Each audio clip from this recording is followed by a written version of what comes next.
বাবা তাড়াতাড়ি এসো, ওরা সবাই চলে এসেছে। হ্যাঁ হ্যাঁ বাবু, আমি এখনই আসছি।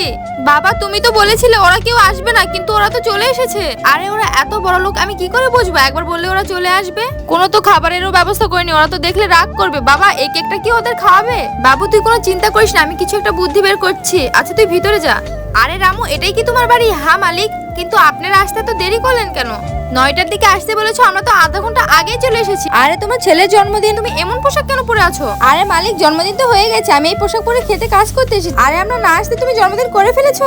আমাদের কিছু আত্মীয় ছিল, তাদের খুব জরুরি কাজ ছিল, এই জন্য আমরা তাড়াতাড়ি কেক কেটে ফেলেছি। আপনি রাগ করবেন না মালিক। আরে আরে রাগ করবো কেন, অনেক দূর থেকে এসেছি, চলো ঘরের ভিতর যাই এখন। হ্যাঁ মা, এটাই ওই আঙ্কেলের বাড়ি? হ্যাঁ মা, রামু অনেক যত্ন করে এই বাড়িটা বানিয়েছে। হ্যাঁ আরে এই কেক তো নষ্ট, এটাই তোমরা খেয়েছো? আরে এই কেক তো এখনো কাটলামই না, খেলাম কখন? কি?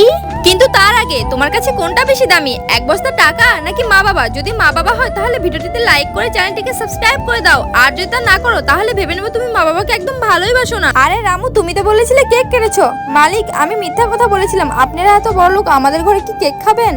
আরে তুমি এটা ভাবলে কি করে, মানুষ তো গরিব থেকেই বড় লোক হয়। এই দেখো আমি তোমার ছেলের জন্য জামা আর চকলেট এনেছি, চলো আমরা কেক কাটি। Happy birthday to you.